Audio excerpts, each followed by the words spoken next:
దేవుని వాక్యాన్ని ధ్యానం చేసుకుందాము. ఆదికాండము 18వ అధ్యాయము 17వ వచనాన్ని మనం చదువుకుందాం. ఆదికాండము 18వ అధ్యాయము 17వ వచనం. అప్పుడు యెహోవా, నేను చేయబోవు కార్యము అబ్రహామునకు దాచెదనా. అబ్రహాము నిశ్చయముగా బలము కలిగినటువంటి గొప్ప జనమగును, అతని మూలముగా భూమిలోని సమస్త జనములను ఆశీర్వదింపబడును. స్తోత్రం చెప్పండి. హల్లెలూయా. మానవ జీవితంలో దేవుని యొక్క స్వరము వినడం, దేవుని మాట ఏంటో తెలుసుకోవటమే మన యొక్క ధర్మం. స్తోత్రం కలుగునుగా. యేసు ప్రభు వారిని నమ్ముకోనప్పుడు మీరు ఎవరు మాట విన్నారో మాకు తెలియదు, కానీ యేసు ప్రభుని నమ్మిన నాటి నుంచి నీతో ఒక ఆయన మాట్లాడుతున్నాడు. ఆ మాటలు మీరు వింటే అది మీకు ఆశీర్వాదం. ఎందుకొరకు అంటే మాట్లాడేది మనుషుడు కాదు కాబట్టి.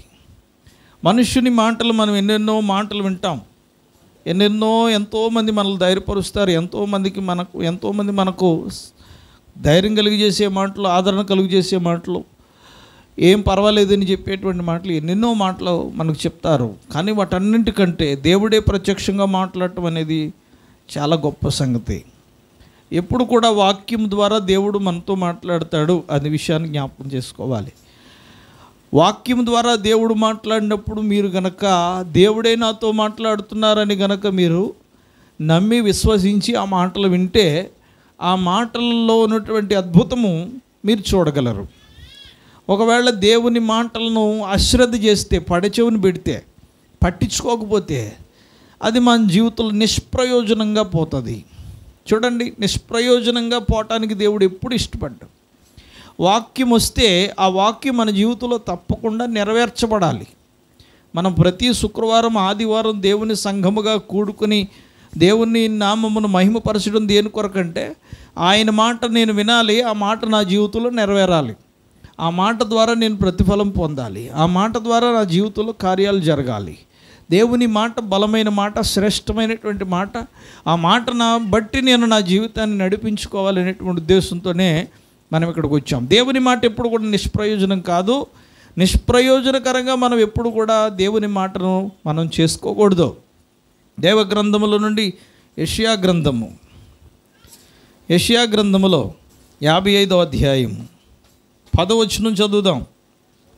వర్షమును హిమమును ఆకాశము నుండి వచ్చి అక్కడికి ఎలాగూ మరలక భూమిని తడిపి విత్తువానికి విత్తనమును, భుజించువానికి ఆహారమును కలుగుటకై అది చిగుర్చి వర్ధిల్లునట్లు చేయునో, అలాగే నా నోట నుండి వచ్చేటువంటి వచనము కూడా అలాగే ఉండును. ఇంకో మాట చదవండి.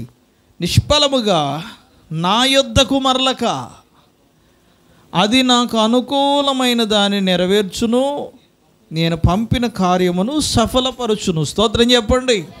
జాగ్రత్త ఈ మాటలు చదివి మీ మనసులో ఉంచాలి. ఈ మాటలు మనం వింటున్నప్పుడు దేవుని మాటలు ఎలాగ మన జీవితంలో కార్యాభివృద్ధి కలుగు చేస్తాయో మనము నేర్చుకోవాలి. ఈ మాటల ద్వారా మేము వాక్యం చెప్పడం ఏదో మాకున్నటువంటి టాలెంట్ని బట్టి, మాకేదో తెలిసిందాన్ని బట్టి మేము మాట్లాడటం కాదు. ఇక్కడ 2 పనులు జరుగుతున్నాయి. ఒకటేంటో తెలుసా? ఎక్కడ నేను వాక్యం చెప్పినా, అది ఏ ఊరైనా, ఏ ప్రాంతమైనా, ఏ ఇల్లైనా, అది పెద్దోళ్ళైనా, చిన్నోళ్ళైనా, ధనం ఉన్నోళ్ళైనా, దరిద్రులైనా, లేకపోతే ఏ ఊరైనా, ఆ ఊరు ఈ ఊరైనా, ఎక్కడానికి కాదు. కానీ నేను నిలబడ్డ ప్రతి చోట మొదట వాక్యం నా కోసమే, ఆ తర్వాతే మీకోసం. మొదట నా కోసం నేను చెప్పుకుంటాను. ఇది నేను మాట్లాడుతున్న ప్రతి మాట కూడా ఫస్ట్ నా కోసమే. ప్రభువా, ఇది నేను అప్లై చేసుకుంటున్నాను, లేదా ఈ మాట నా కోసమే నువ్వు మాట్లాడుతున్నావు కనుక ఈ మాటలో ఉన్నటువంటి విషయాన్ని బట్టి నేను జ్ఞాపకం చేసుకుని నన్ను నేను సరి చేసుకుని, ఆ తర్వాత ఎవరైతే మాటలు వింటున్నారో వారిని నేను సరిచేయాలి. ఎప్పుడు వాక్యం అలాగే ఉండాలి, వాక్యం చెప్పేవాళ్ళ ఉద్దేశం కూడా అలాగే ఉండాలి. అలాంటప్పుడే మనము మంచి దీవెన పొందుకోగలుగుతాం.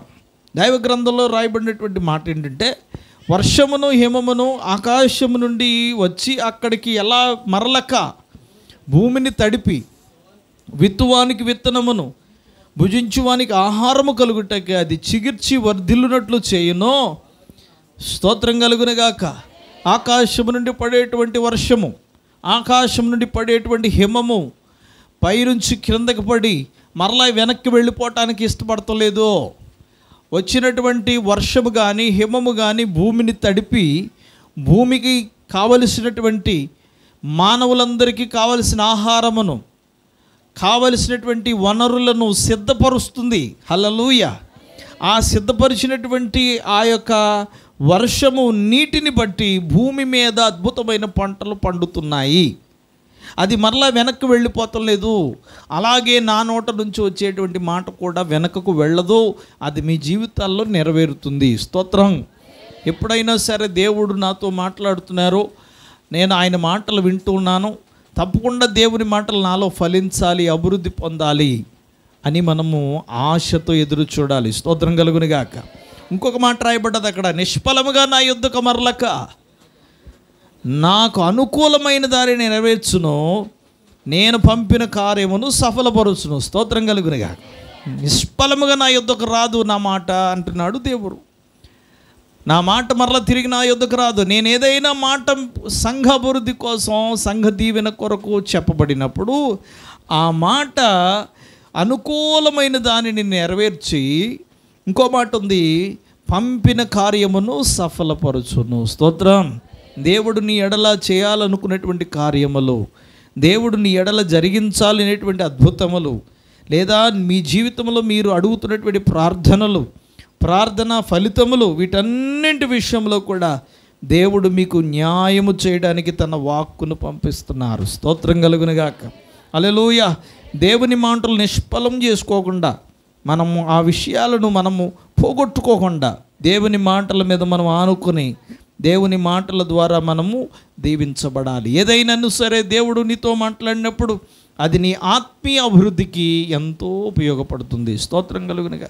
దేవుడు ఏది దాచిపెట్టేటువంటి దేవుడు కాదు. ఎప్పుడు దేవుడు ఏది కూడా దాచిపెట్టాడు. ప్రతీది కూడా దేవుడు మనకు బయలుపరుస్తాడు. స్తోత్రం కలుగునుగా. రక్షణ పొందిన నాటి నుండి మీరు ఎన్ని ప్రసంగాలు, ఎన్ని అద్భుతమైనటువంటి దైవ వాక్కులు మీరు వింటూ ఉన్నారో అవన్నింటికి అర్థం ఏంటంటే దేవుడు ఏది దాచాలని అనుకోవటం లేదో, దేవుడు తన యొక్క చిత్తమును, తన యొక్క ఉద్దేశ్యములను, తన తలంపులను, తన ఆలోచనలను, తన యొక్క ఆశీర్వాదములను దేవుడు మన కొరకు పంపించి మన జీవితంలో నూతనమైన కార్యాలు చేయాలని ప్రభు ఆశపడుతున్నారు. కనుక దేవుని మనస్సు ఎరిగి నడుచుకోవటం మనకు మంచిది. అందుకే దైవ గ్రంథంలో ఈ దినం మనం ధ్యానించేటువంటి మాట ఏంటంటే, ఆదికాండం 18వ అధ్యాయం 17వ వచనంలో, అప్పుడు యెహోవా నేను చేయబోవు కార్యము అబ్రహామునకు నేను దాచదనా అంటున్నాడు దేవుడు. అంటే నేను ఏదైతే చేయాలని నేను ఆశపడుతున్నానో ఆ చేయాలనేటువంటి నేను సంకల్పించినటువంటి ఆ కార్యమును నేను దాచను. స్తోత్రం కలుగునుగాక. నిజమే, మనం కూడా ఎప్పుడు ఆశపడుతూ ఉంటాం, ప్రభువా నీవేదైతే జరిగించాలని ఆశపడుతున్నారో, మీరు ఏదైతే జరిగించాలని ఉద్దేశిస్తున్నారో అవన్నీ మా జీవితంలో జరిగించండి. స్తోత్రం. ప్రభువా జరిగించండి. ఇదే ప్రార్థన మన జీవితంలో ఉండాలి. ప్రభువా మీరు ఎన్నో తలంపులు కలిగి ఉన్నారు కదా. దైవ గ్రంథంలో చదువుదాం. 55 యెషయా గ్రంథంలోనే మరొక మాట ఉంటుంది కదా, 55 నా తలంపులు మీ తలంపులు వంటివి కావు, మీ త్రోవలు నా త్రోవల వంటివి కావు, ఇదే యెహోవా వాక్కు. స్తోత్రం కలుగునుగాక. దేవుడు తన యొక్క తలంపులను విస్తారముగా మన ఎడల కలిగి ఉన్నాడు. మన ఎడల దేవునికి ఎన్నో తలంపులు ఉన్నాయి. మన ఎడల దేవునికున్న తలంపులు అన్నీ నెరవేర్చబడాలంటే దేవుడు మనతో మాట్లాడాలి. ఆయన ఎప్పుడు ఏది దాచేటువంటి దేవుడు కాదు. ఆయన మాట మనం ఎప్పుడైతే వింటామో, ఆయన ఆజ్ఞల ప్రకారంగా ఎప్పుడైతే మనం నడుచుకుంటామో, దేవుడు తప్పక మనతో మాట్లాడడానికి ఆయన సిద్ధంగా ఉన్నారు. స్తోత్రం కలుగునుగాక. హల్లెలూయా. అబ్రహాము దేవుని మాటను విని తన యొక్క స్వదేశమును, తన సొంత వారిని అందరిని విడిచిపెట్టి దేవుని యొక్క మాట ప్రకారంగా నడిచాడు. ఎన్నో ప్రయాణం చేశాడు, ఎంతో దూరం వచ్చాడు. తనని ఎప్పుడు కూడా చూడని ప్రజల మధ్యకు వచ్చాడు, ఎప్పుడు చూడనటువంటి దేశాల మధ్యకు వచ్చాడు, ఇది వరకు ఎన్నడూ చూడనటువంటి భాష కలిగిన ప్రజల మధ్యకు, ఆచారాలు సంప్రదాయాలు కలిగినటువంటి ప్రజల మధ్యకు వచ్చాడు. దేవుడు అబ్రహామును ఎంతగానో దేవుడు ప్రేమించాడు. స్తోత్రం కలుగునుగా. ఏ విషయం కూడా అబ్రహామునకు దాచిపెట్టాలని దేవుడు అనుకోలేదు. స్తోత్రం కలుగునుగా.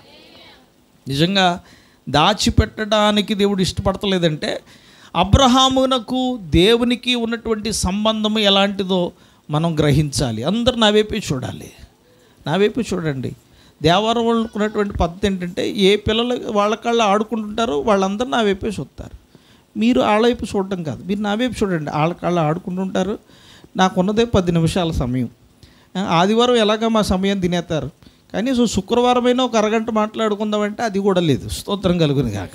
కనుక మా సమయాన్ని దొంగిలించకుండా నా వైపే చూడాలని మనం చేస్తున్నాను. నేను చెప్పే మాటల మీద మనస్సు పెట్టాలని నేను మీకు జ్ఞాపకం చేస్తున్నాను. స్తోత్రం కలుగును కాక. హల్లెలూయా. దేవుడు తన యొక్క చిత్తమును ఎన్నడూ కూడా దాచిపెట్టలేదు అబ్రహాముకి. అబ్రహాము విషయంలో దేవుడు అంత ఇదిగా ఉండడానికి కారణం ఏంటంటే యాకోబు పత్రికలో ఆ మాటను గురించి చాలా స్పష్టమైనటువంటి వివరణ దేవుడు ఇచ్చారు. అదేంటంటే యాకోబు పత్రిక 2వ అధ్యాయము 22వ వచనంలో మనం చదివితే, విశ్వాసము అతని క్రియలతో కూడి కార్యసిద్ధి కలుగజేసిననియు క్రియల మూలముగా అతని విశ్వాసం పరిపూర్ణమైనదనియు గ్రహించుచున్నావు కదా. కాబట్టి అబ్రహాము దేవుని నమ్మెను, అది అతనికి నీతిగా ఎంచబడెను అను లేఖనము నెరవేర్చబడెను. అంతేకాదు దేవుని స్నేహితుడని అతనికి పేరు కలిగిన. స్తోత్రం చెప్పండి. దేవుని స్నేహితుడు. అసలు ఈ లోకంలో దేవునితో స్నేహము అనేది చాలా కఠినమైనటువంటి మాట. దేవునితో స్నేహం ఏంటి? దేవుడు ఆయన పైన ఉండాలి, మనం కింద ఉండాలి. దేవునితో మాట్లాడడానికైనా, దేవునితో మనం సహవాసం చేయడానికైనా ఒక సమయం అంటూ ఉంది.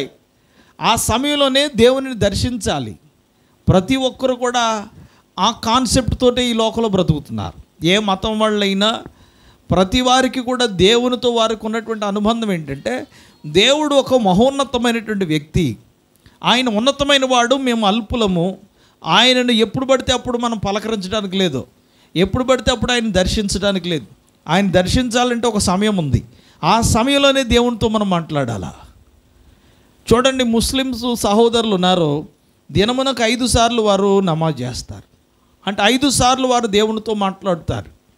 లేకపోతే హిందూ సహోదరులు ఉన్నారు, వారు కూడా అప్పుడప్పుడు వారికి కలిగినటువంటి పుణ్యక్షేత్రాలకు వెళ్ళి అక్కడ ఉన్నటువంటి దేవీ దేవతలను లేదా దేవుళ్ళు వాళ్ళ యొక్క దైవములను వారు జ్ఞాపకం చేసుకుంటారు. అక్కడికి వెళ్ళి దర్శనాలు చేసుకొని వస్తారు.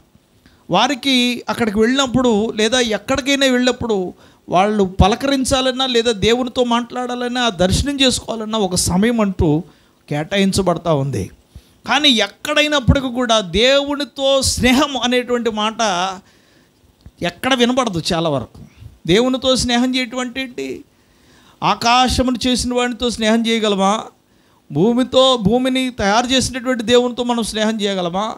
ఆకాశములను, మహాసముద్రములను, భూమి సమస్తమును లేదా విశ్వాంతరాళములంతటిని కలుగు చేసినటువంటి దేవునితో స్నేహం చేయటం ఎలా సాధ్యమవుతుంది?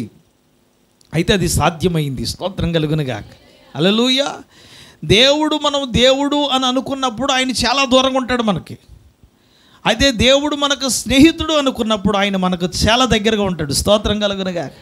ఏ స్నేహితుడైనా ఎవరికైనా ఎప్పుడైనా దూరంగా ఉంటాడా?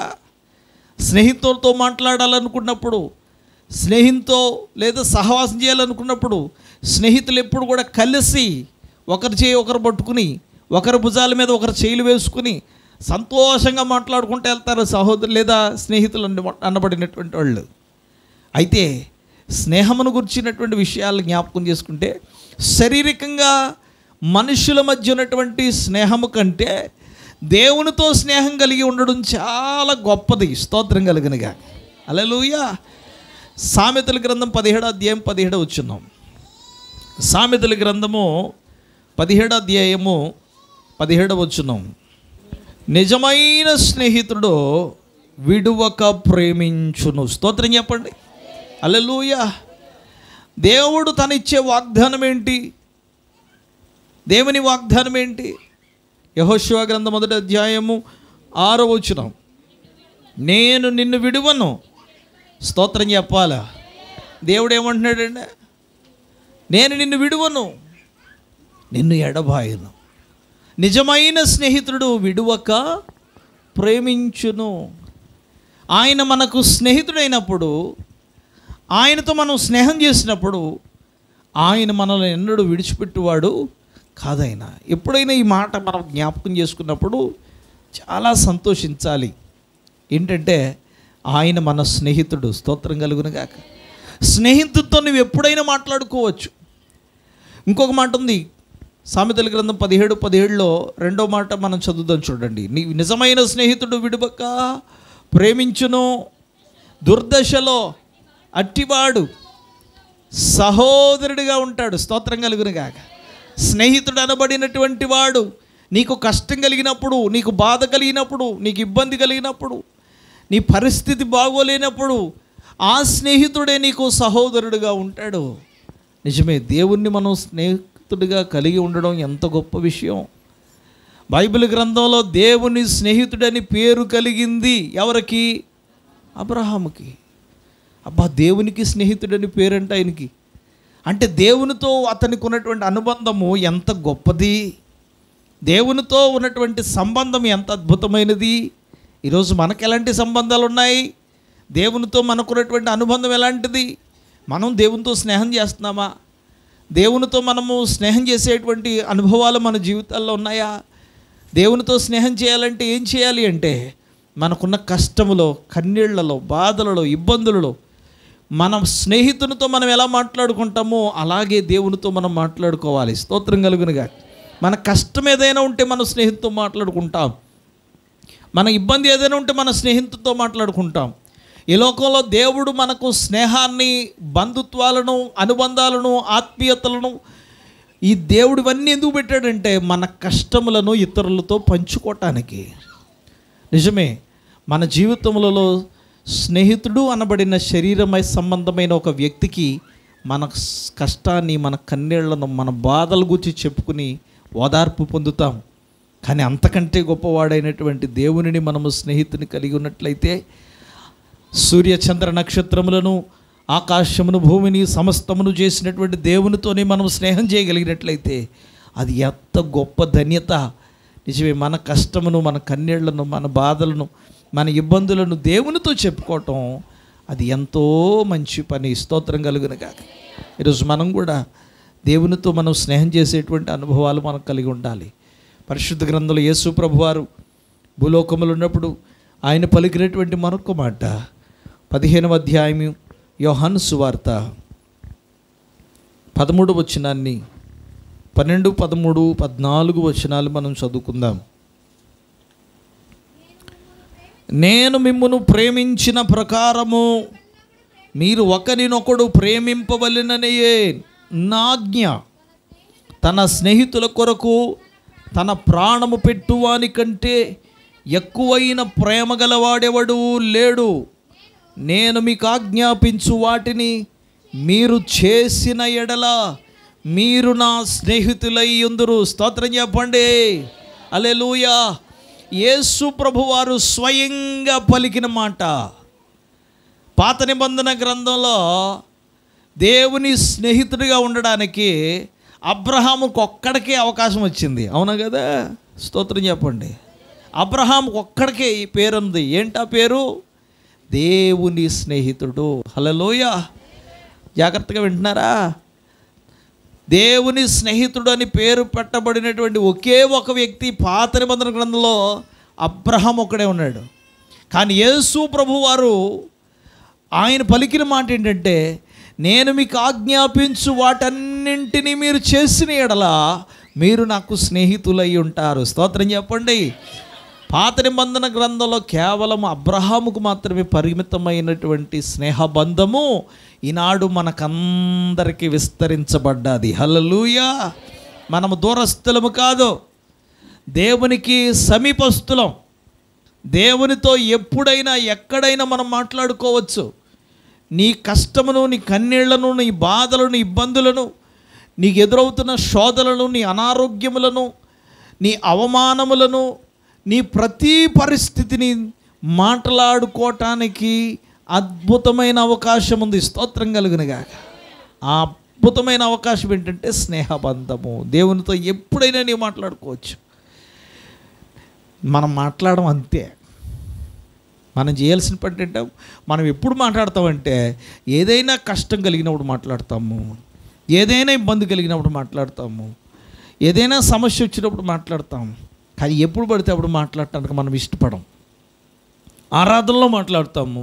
శుక్రవారము, ఆదివారం ఆరాధనలు కూడుకున్నప్పుడు దేవునితో మాట్లాడటానికి ఇష్టపడతాము. మిగతా సమయాల్లో కనీసం ఇంటి గృహాల్లో ఉన్నప్పుడైనా కొంచెం ప్రార్థన చేసుకుందామని మనం ఎప్పుడు అనుకోము. కనీసం 10 నిమిషాలను మోకరించాలని మనకు మనసు రాదు. చాలాసార్లు ఈ విషయాన్ని మనము జ్ఞాపకం చేసుకోం. వాస్తవానికి ఎప్పుడో కానీ మనకు గుర్తు రాదు ఈ మాట. దేవుని వాక్యం ఏం చెప్తుందో తెలుసా? మన జీవితంలో ఎప్పుడు కూడా దేవునితో ఉన్నటువంటి 2 అనుబంధాలు మనము ఎప్పుడు వదులుకోకూడదు. అది ఒకటేంటంటే దేవునితో మనం మాట్లాడడం, 2 దేవుడు మనతో మాట్లాడడం. దేవునితో మనం మాట్లాడేటువంటి పద్ధతి ఏంటంటే ప్రార్థన. నీవు ప్రార్థన చేస్తే అర్థం ఏంటంటే నువ్వు దేవునితో మాట్లాడుకుంటున్నావు అంతే. ఎవరు వింటున్నారండి నా ప్రార్థన? నా గోడు, నా కష్టము, నా కన్నీళ్ళు, నా బాధలన్నీ అలాగే ఉన్నాయి, నాకు ఇబ్బందులన్నీ అలాగే ఉన్నాయి, నా పరిస్థితి అంతా అలాగే ఉంది, నా ప్రార్థన అంతా కూడా నిష్ఫలమైపోతుంది, నిష్ప్రయోజనమైపోతుందని బాధపడక్కర్లేదు. ఎందుకంటే నిన్ను సృజించినవాడు, ఆయన చెవులు కలిగినవాడు, కనులు ఇచ్చినవాడు కానకుండా, స్తోత్రం కలిగినగా, అన్యాయమైనటువంటి పనులు చూడకుండా అంటాడు. దేవుడు కనులు ఇచ్చినవాడు కానకుండా ఉంటాడా? చెవులు ఇచ్చినవాడు వినకుండా ఉంటాడా? హృదయం కలుగు చేసిన దేవుడు నిన్ను అర్థం చేసుకోకుండా ఉంటాడా? అటువంటి దేవుడు కాదు ఆయన. ఆయన ప్రతీదీ కూడా చూసి విని హృదయములో స్పందించి నిన్ను అర్థం చేసుకునేటువంటి దేవుడు ఆయన. స్తోత్రం. నిజమే, మన జీవితాల్లో అంత మంచి దేవుని కలిగి ఉన్నాం. ఒకవేళ ఇంకా నీ జీవితంలో కార్యాలు జరగకపోవచ్చు, ఇంకా నీ జీవితంలో ఏ మేలు పొందుకోలేకపోవచ్చు, ఇంకా నీ పరిస్థితి అలాగే ఉండొచ్చు, కానీ నీ ప్రార్థన దేవునికి వినబడుతుందనే సంగతి మనం ఎప్పుడూ మరవకూడదు. మన ప్రార్థనలో ఈరోజు కాకపోయినా రేపైనా దేవుడు తప్పకుండా నెరవేరుస్తాడు. నమ్మిన వారు స్తోత్రం చెప్పండి. హల్లెలూయా.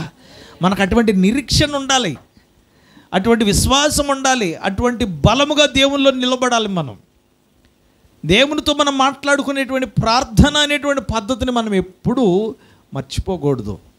రెండవది, దేవుడు మనతో మాట్లాడటం.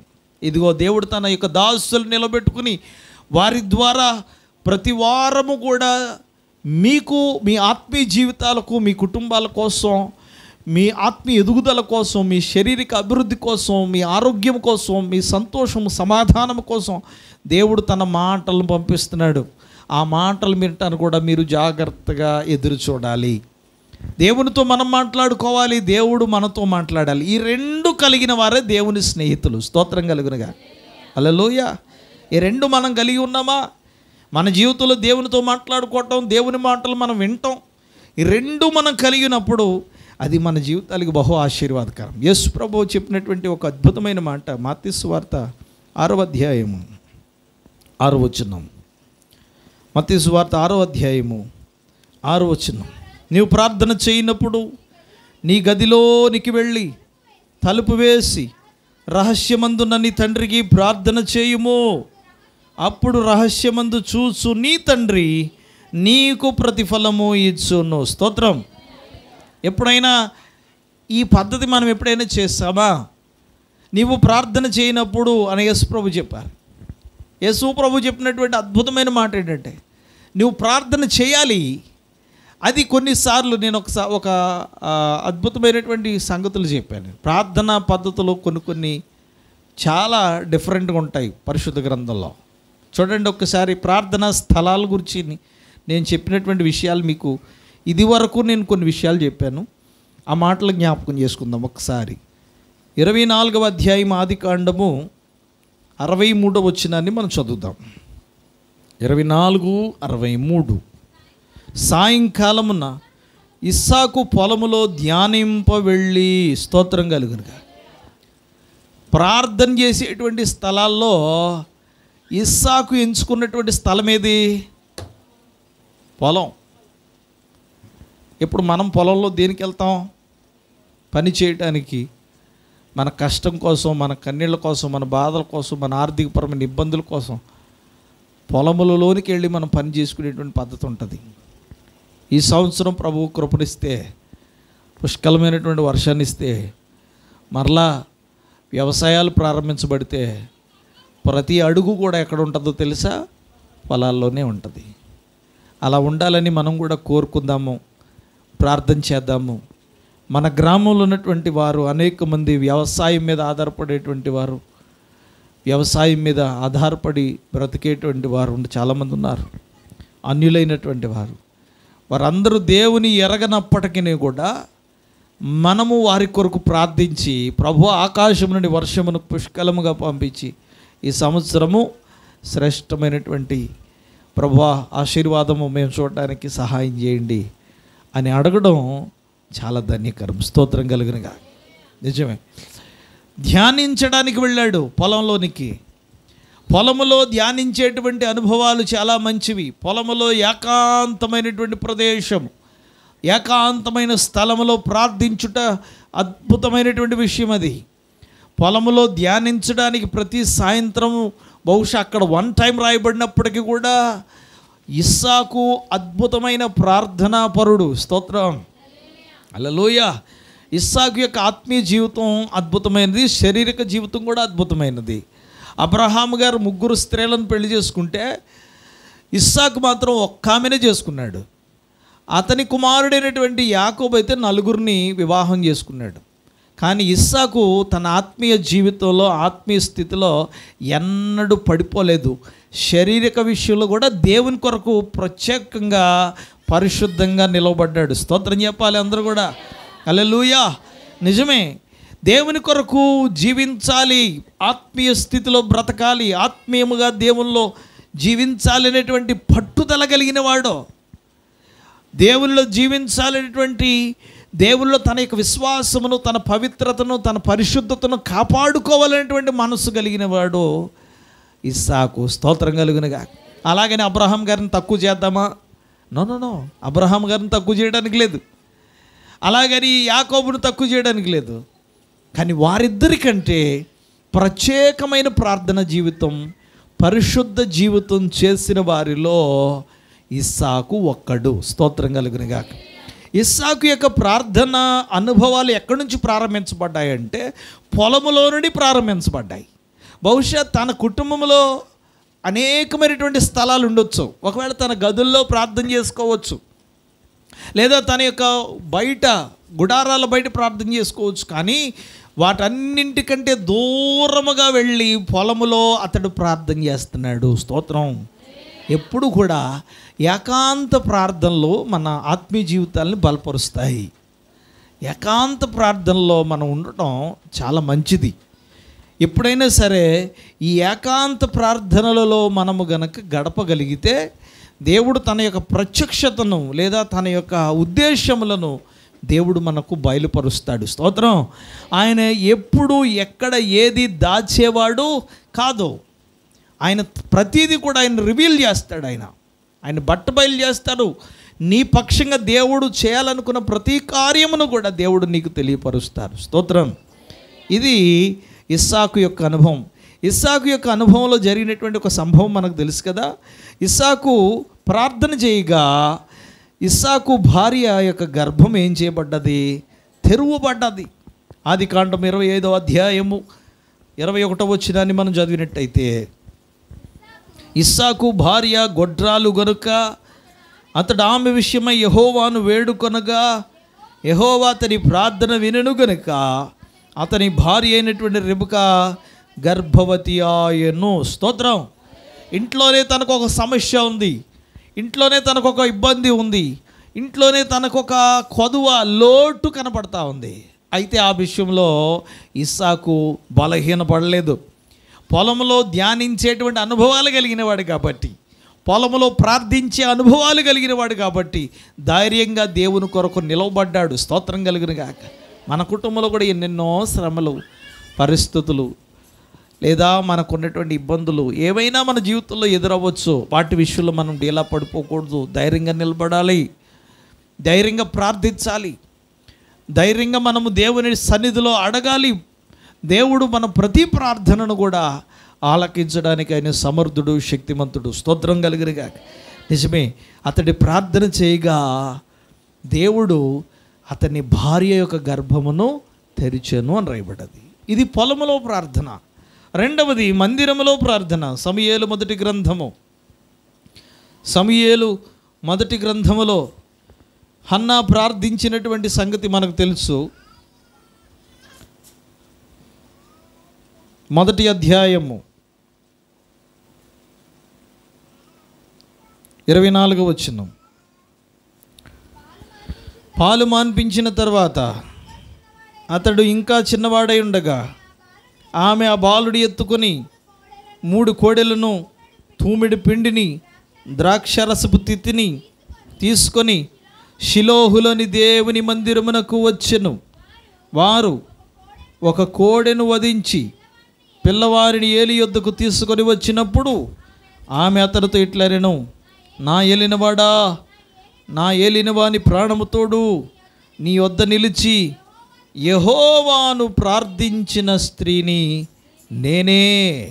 ఈ బిడ్డను దయచేయమని యెహోవాతో నేను చేసిన మనవిని ఆయన నాకు అనుగ్రహించెను. స్తోత్రం చెప్పండి. హల్లెలూయా. ఇది మందిరములో చేయబడిన ప్రార్థన. మందిరాలను దేవుడు మనకు అందుకే అనుగ్రహించారు. మందిరాలు మానకూడదు, సమాజంగా కూడుకోవటం మానకూడదు. మందిరాలను దేవుడు మనకు అనుగ్రహించినటువంటి విధానం దేనికోసమంటే ఆయన మందిరములో చేరి మనం ప్రార్థించాలి. ప్రార్థన చేయుట అవసరము. స్తోత్రం కలిగిన హల్లెలూయా. ఎవరైతే మందిరాన్ని ఎక్కువగా ప్రేమిస్తారో, ఎవరైతే మందిరములో ప్రార్థనల ఎడల ఆసక్తి కలిగి ఉంటారో వారు త్వరగా వారి జీవితములలో సమాధానం పొందుకుంటారు. హల్లెలూయా. మందిరములో చేయబడే ప్రార్థనలు, ఒక్క మాట జ్ఞాపకం చేస్తాను. పొలంలో ప్రార్థన చేస్తే పొలములో ఏకాంత ప్రార్థనే చేయాలి, అవును కదా, ఒకలే ఉంటారు. కానీ మందిరములో అయితే, ఇప్పుడు మనం మాట్లాడుకుందాం, ఏలీ కాలంలో అయితే ఎవరు ఎప్పుడు పడితే అప్పుడు రావచ్చు, అందరూ కూడా సమాజంగా కూర్చుని ప్రార్థించే అవకాశాలు లేవు. ఆ రోజుల్లో ఏంటంటే ఏదైనా ప్రార్థనకి వెళ్ళాలి, మందిరానికి వెళ్ళాలి అంటే వాళ్ళు ఏం తెచ్చుకునేవారని రాయబడ్డది. ఇందాక చదువుకున్నాం మనం. ఏం తెచ్చారు? దేవునికి కానుకను తీసుకొచ్చారు. ఏమిటి ఆ కానుక? అక్కడ చదివితే ఒక కోడెను, 3 కోడెలను, తూమిడి పిండిని, ద్రాక్షారసపు తిత్తిని తీసుకుని మందిరానికి వచ్చారు. అది కానుక, దేవునికి ఇవ్వాల్సిన కానుక. ఆ కానుకను తీసుకొచ్చి కోడెలను వధించి రక్తమును చిందించి బలిపీఠం మీద కాల్చి, ఈ కార్యక్రమం అంతా అక్కడ ఉన్నటువంటి దైవజనులు లేదా యాజకులు దానిని జరిగిస్తారు. ఇది ఒక పద్ధతి. అంతే తప్ప ఒకే చోట కూర్చునేటువంటి అవకాశాలు లేవు. పాపం తను కూడా ఒక మూలకెళ్ళి ప్రార్థన చేసుకునేటువంటి అవకాశం ఉంది ఆ దినాల్లో. తన కన్నీటిని దేవుడు చూశారు, తన ప్రార్థన దేవుడు ఆలకించారు, తనకున్న లోటును, తనకున్న కొదువును దేవుడు తీర్చారు. అందుకే తర్వాత ఆమె ఉత్తు చేతులతో రాలేదు. తన కొడుకును ఒక్కడనే తీసుకుని రాలేదు. అక్కడ 3 కోడెలు తీసుకొచ్చింది, తూమిడి పిండి తీసుకొచ్చింది, ఒక ద్రాక్షరపు తిత్తి తీసుకొచ్చి ప్రభు సన్నిధిలో కానుకను సమర్పించి తన కుమారుని చూపించంటుంది. ఆ రోజు నేను ఏడ్చి ప్రార్థన చేశాను కదా, ఆ స్త్రీని నేనే. ఇదిగో ఈ దేవుడు నన్ను ప్రేమించి ఈ కుమారుడిని దేవుడు నాకు అనుగ్రహించారు అని చెప్పి దేవునికి కృతజ్ఞతాస్తుతులు చెల్లించింది. ఇప్పుడు మందిరంలో ఉన్నటువంటి మనము కూడా మందిరమునకు వెళ్ళి ప్రార్థన చేయటం వలన ప్రయోజనం ఏంటి? ఈరోజు ఎంతమంది రాలేదండి? ఎంతమంది ఆబ్సెంట్ అయిపోయారు ఇవాళ? ఎంత ఖాళీగా ఉంది మందిరాలు. శుక్రవారం ఎక్కడికి వెళ్ళినప్పుడు ఈ మందిరాలన్నీ ఖాళీగానే ఉంటాయి. ఆదివారం నాడు ఏదో హౌస్ఫుల్ అయిపోయినటువంటి సినిమా థియేటర్లో పరిగెత్తుకొచ్చేస్తారు అందరూ. శుక్రవారం మాత్రం ఎవరు కనిపెడరు. కానీ ఆ కొదువ లోటు అనేది వారి జీవితాల్లో తప్పకుండా ఉంటుంది. ఎందుకొరకంటే మందిరాన్ని, దేవునిని ప్రేమించేవారు తప్పకుండా దేవుని మందిరంలో ఉంటారు. మందిరంలో ఉండి ప్రార్థించడం వల్ల మనకి కలిగేటువంటి ప్రయోజనం ఏంటంటే, మొదటిది ఏంటంటే మందిరంలో మనము దేవునితో మాట్లాడతాం, ప్రార్థన చేస్తాం. ప్రభువా నా కష్టము, నా కన్నీళ్ళు, నా బాధలు ఇది నాయనా అని ప్రార్థన చేస్తాం. రెండవది ఏంటంటే మన ప్రార్థన అవసరతలు, మనకున్న అక్కరలు, కొదువులు సాక్ష్యం చెప్తాం. సాక్ష్యం చెప్పినప్పుడు మన కోసం ఎంతమంది ప్రార్థన చేస్తారు? అందరూ ప్రార్థన చేస్తారు.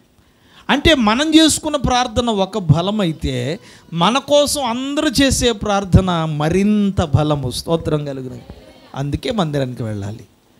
మందిరానికి వెళ్ళినప్పుడు మన అందరము కూడా ఒకరికొకరు ప్రార్థన చేసుకుంటాం. నీ కష్టం కోసం నేను, నా కష్టం కోసం నీవు, అందరూ ప్రార్థన చేసుకుంటే ఆ ప్రార్థన మనకు అద్భుతముగా, బలముగా మన జీవితంలో పనిచేస్తుంది. స్తోత్రం కలుగును గాక. పొలములో ప్రార్థన మొదటిది, రెండవది మందిరములో ప్రార్థన, మూడవది గదిలో ప్రార్థన. రండి, మత్తయి సువార్త 6వ అధ్యాయము 6వ వచనం. గదిలో ప్రార్థన. నీవు ప్రార్థన చేయనప్పుడు నీ గదిలోనికి వెళ్ళి తలుపు వేసుకొని రహస్యమందు చూస్తున్న నీ దేవునికి ప్రార్థన చేయండి. స్తోత్రం. ఇది ఏకాంత ప్రార్థనలో రెండవ అద్భుతమైన స్థలం. ఈరోజు మన కుటుంబాలు దెయ్యాలకు నిలయంగా మారకూడదు, టీవీలకి నిలయంగా మారకూడదు, సీరియల్కి సినిమాలకి నిలయాలుగా మన కుటుంబాలు మారకూడదు. మన కుటుంబాలు ప్రార్థనకు నిలయాలుగా మారాలి. స్తోత్రం కలుగునుగా. మన కుటుంబంలో ప్రార్థన ఉండాలి. నీతిమంతుల గుడారములలో రక్షణను గూర్చిన ఉత్సాహ సునాదమును వినబడాలి, కానీ దేవునికి వ్యతిరేకమైనవి వినబడకూడదు. మన కుటుంబాలలో దైవ గ్రంథంలో ఇదే మాట చెప్తుంది. మనము ప్రార్థన చేయుటకు ఏకాంత సమయాన్ని కొరకు మనము ప్రయత్నం చేయాలి. నీకు సమయం దొరికినప్పుడు తప్పకుండా మన కష్టము, మన కన్నీళ్ళు, మన బాధలు, మన ఇబ్బందుల కోసం దేవునితో మాట్లాడుకోవటం ఎంతో అవసరం. స్తోత్రం కలుగునుగాక. ఎప్పుడైనా సరే పొలంలో ప్రార్థన చేయలేము, అంతే కదా. పొలంలో ప్రార్థన చేయాలంటే ఒకవేళ అవకాశం ఉండొచ్చు, కొంతమందికి ఉండొచ్చు, కాక వెళితే కాసేపు కూర్చుని ప్రార్థన చేసుకుని రావచ్చు, లేదా మందిరాన్ని కూడా వెళ్ళి ప్రార్థన చేసుకుని రావచ్చు. అన్ని వేళలా చేయలేము. శుక్రవారం వెళ్ళలేము, ఆదివారం వెళ్తాం, లేదా ఆదివారం వెళితే శుక్రవారం వెళ్ళాం, లేదా ఎక్కడైనా ప్రార్థన కూటాలు జరిగినప్పుడు ఎప్పుడైనా మనం ప్రార్థన చేసుకోవచ్చు, అందరం కలిసి ప్రార్థన చేయవచ్చు. మూడవది గదిలో ప్రార్థన. మన కుటుంబాల్లో, మన గృహాలలో ప్రార్థన చేసుకోవడం కూడా చాలా అవసరము. నాలుగవది ఏంటో తెలుసా? మిద్ది మీద ప్రార్థన. అపోస్తుల కార్యములు 10వ అధ్యాయము, అపోస్తుల కార్యములు 10వ అధ్యాయము 9వ వచనాన్ని మనం చదివితే, మరునాడు వారు ప్రయాణమైపోయి పట్టణమునకు సమీపించినప్పుడు పగలు ఇంచుమించు 12 గంటలకు పేతురు ప్రార్థన చేయుటకు మిద్ది మీదికెక్కెను. స్తోత్రం. హల్లెలూయా. ఎక్కడికి ఎక్కాడట ప్రార్థన చేయడానికి? మనకున్నాయా మిద్దులు? ఈ రోజుల్లో ఎవరికైనా మిద్దులు ఉన్నాయండి? ఎవరికి లేవు. ఒకప్పుడు ప్రతి ఇంటికి కూడా తప్పకుండా ఏముండేది? మిద్దు ఉండేది. మరి ఇప్పుడున్న వాళ్ళు ఎవరికి తెలుసో తెలియదు కానీ, మిద్ది కంటే ఒక చిన్న ఉదాహరణ అంటే, ఈ మధ్యకాలంలో కట్టుకుంటున్నటువంటి గృహాలకు వంటగది పైన చిన్నది ఏం తీస్తున్నారు? స్టోర్ రూమ్ కింద, చిన్న స్టోర్ రూమ్ కింద వంటగది పైన తీసుకుని అందులో కావాల్సిన సామాన్లు ఏదైతే వ్యర్థంగా ఉన్నాయో, మనకు ఉపయోగాల్లో లేవో అలాంటి సామాన్లన్నీ తీసుకెళ్ళి దాంట్లో మనం స్టోర్ చేసుకుంటున్నాం. ఇది మిద్దె అనేవాళ్ళు. కానీ ఒకప్పుడైతే మట్టితో కట్టబడినటువంటి గృహాలు, దాని మీద తాటి కమ్మలతో కట్టుకునేటువంటి పద్ధతులు ఉండేవి. అప్పుడు తప్పకుండా వాళ్ళు ఏం చేసేవారంటే, ఆ గృహాన్ని మిద్దెగా కట్టుకుని దాని మీద కమ్మలను వేసుకుని ఉండేవారు. మిద్ది వల్ల ఉపయోగం ఏంటంటే, మిద్ది వలన ఏసీలు అక్కర్లేదు. స్తోత్రం కలుగునిగా. అదే గొప్ప ఏసీ. ఇప్పుడు వేలు పొయ్యాల్సి వస్తుంది నెల తిరుపతికి. స్తోత్రం కలుగునిగా. ఈ మిద్ది కలిగినటువంటి ఇల్లు ఎలా ఉంటుందంటే చల్లగా ఉంటుంది. ఎప్పుడైనా ఏ కాలమైనా చక్కగా, వేసవికాలం అయితే చల్లగా ఉంటుంది, శీతాకాలం అయితే ఎచ్చగా ఉంటుంది. అంటే అది ఆటోమేటిక్ ఏసీ లాంటిది అనమాట. అద్భుతమైనటువంటి సౌకర్యం. రెండవది ఏంటంటే, మిద్దె వలన ఉపయోగం ఏంటంటే, మనకున్న చిన్న చితుకు, అప్పుడైతే గ్యాస్ పొయ్యిలు ఏమి లేవు కాబట్టి ఆ దినాల్లో కర్రలు శుభ్రంగా కొట్టేసుకుని వంట చెరుకు అనగా ఈ పొయ్యిలోకి వాడుకోవటానికి దాన్ని అంతటిని ఎక్కడ స్టోర్ చేసుకునేవారు? మిద్దె మీదే స్టోర్ చేసుకునేవారు. ఎందుకంటే వర్షాకాలం వచ్చిందంటే అదంతా తడిసిపోతుందని చెప్పేసి, బయట ఉంచితే వంట చెరుకు తడిసిపోద్దని చెప్పేసి మిద్దె మీద దాచుకునేవారు, ఆహారం కోసం ఇబ్బంది లేకుండా. తర్వాత అవి తీసుకుని వాడుకునేటువంటి వారు. మిద్దె వలన మూడవ ఉపయోగం ఏంటంటే అగ్ని ప్రమాదాల నుండి కుటుంబాన్ని అంతటిని కాపాడుతుంది. అగ్ని ప్రమాదం జరిగినప్పుడు మొత్తం పైనంతా కాలిపోయినా మిద్దె మాత్రం ఎలా ఉంటుంది? సేఫ్గా ఉంటుంది. లోపల ఉన్న వస్తువులకు కానీ, వస్త్రాలకు కానీ, ధనానికి కానీ ఏ విధమైనటువంటి ఇబ్బందులు ఉండవు. ఎందుకొరకంటే మిద్దె వలన అటువంటి ఉపయోగాలు ఉన్నాయి. అయితే అపోస్తుల కాలంలో కూడా పేతురు ప్రార్థన చేయుటకు మిద్ది మీదకి ఎక్కాను రాయబడ్డాడు. స్తోత్రం కలుగురుగాక. మిద్దె ఏదో ఏసీ ఉంటుందని కానీ, పొలాలు దాచుకోవడానికి కానీ లేదా అగ్ని ప్రమాదాల నుంచి కాపాడబట్టడానికి కానీ పేతురు వాడుకోవటం లేదు. దేనికి వాడుకుంటున్నాడు? మిద్దెని ప్రార్థన చేయడానికి అంటే ఏకాంత స్థలం కావాలి దేవునితో మాట్లాడడానికి. ఈరోజు దేవునితో మాట్లాడేటువంటి సమయం ఈరోజు మనం ఇవ్వగలుగుతున్నామా? స్థలాన్ని మనం సిద్ధపరచుకోగలుగుతున్నామా? దేవునితో మాట్లాడేటువంటి అద్భుతమైన అవకాశాన్ని మనం ఉపయోగించుకోగలుగుతున్నామా అనేది మనము జ్ఞాపకం చేసుకోవాలి. ప్రేమైన దేవుని బిడ్డల, ఎవరు అలా మాట్లాడుకోగలుగుతారు? అది పొలంలోనైనా, అది మందిరంలోనైనా, అది గృహములలోనైనా, లేదా మిద్ది మీదనైనా, ఎప్పుడైనా, ఎక్కడైనా, ఎలాగైనా దేవునితో మాట్లాడుకునేవారు ఎవరంటే దేవుని స్నేహితులు. స్తోత్రం కలుగునుగాక. అదే దినాలలో అయితే అబ్రహాం ఒక్కడు మాత్రమే దేవుని స్నేహితుడని పిలువబడ్డారు. కానీ యేసు ప్రభు వారి కాలానికి యేసు ప్రభు వారు చెప్తున్నారు, మీరు నా ఆజ్ఞలన్నింటినీ అనుసరించి నడుచుకున్నట్టయితే మీరందరూ నాకు స్నేహితులు అవుతారు. స్తోత్రం కలుగునుగాక. హల్లెలూయా. ఈరోజు మనం కూడా దేవునితో మనం స్నేహం చేయాలి. మన బాధ, మన కష్టం, మన ఇబ్బంది, మన పరిస్థితి అంతా దేవునితో చెప్పుకోవడానికి ఇష్టపడాలి. కనుక ఈ దినాన్ని అబ్రహామునకు దేవుడు ఏది దాచనని చెప్పాడు. అలా దాచకుండా ఉండాలంటే దేవునితో మనం స్నేహం చేయాలి. దేవునికి స్నేహితుడిని పేరు పెందుకున్నాడు. యేసుప్రభు వారు అయితే ఎవరైతే నా మాటలు వింటారో వారందరూ నాకు స్నేహితులని యేసుప్రభు గారు కూడా చెప్పారు. ఈరోజు మనం కూడా ఈ కంక్లూషన్లో ఒక మాట మనం జ్ఞాపకం చేసుకుందాం. మనం కూడా దేవునితో స్నేహం చేయాలి. మన ప్రార్థన, మన కష్టము, మన కన్నీళ్ళు, మన ఇబ్బందులు మనం దేవునితో మాట్లాడి దేవుడు మనతో మాట్లాడేటువంటి ఈ చక్కటి అనుభవం దాన్ని మనం ఎప్పుడూ పాడు చేసుకోకుండా ఆత్మీయ జీవితాలు మనం ముందుకు కొనసాగించాలి. ప్రభు చిత్తమైతే మరి వచ్చే వారము 2వ భాగాన్ని మనము ధ్యానం చేసుకుందాము.